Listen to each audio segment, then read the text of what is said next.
opération est contrôlée par la respiration du plongeur.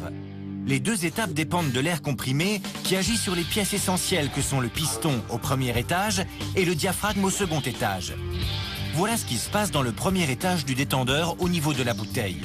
Le rôle de ce premier étage est de diminuer la pression de l'air comprimé qui sort à 207 bars de la bouteille tout en maintenant une pression légèrement plus élevée que la pression ambiante de l'eau afin de permettre à l'air d'atteindre le deuxième étage du détendeur.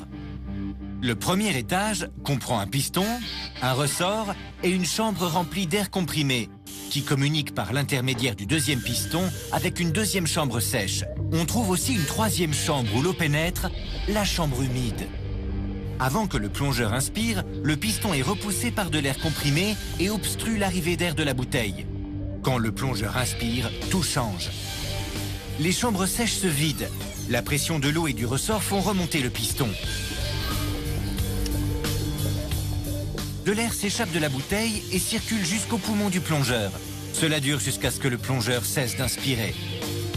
Les chambres sèches commencent alors à se remplir à nouveau d'air.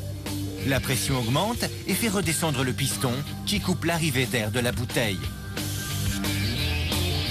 Et maintenant, la deuxième étape, qui a lieu dans le deuxième étage du détendeur. Il est équipé d'une soupape qui réagit à la respiration du plongeur. Voici comment. Lors de chaque inspiration, la pression d'air à l'intérieur de la chambre de ce deuxième étage devient plus faible que la pression de l'eau. L'eau exerce une pression sur le diaphragme, ce qui active un levier. La soupape est ainsi repoussée et l'air présent dans le tuyau est libéré. C'est précisément cet air qui appuyait sur le piston dans le premier étage du détendeur. Les chambres sèches du premier étage sont de nouveau vides. La pression de l'eau et du ressort font remonter le piston. L'air de la bouteille peut alors circuler jusqu'à ce que le plongeur cesse d'inspirer.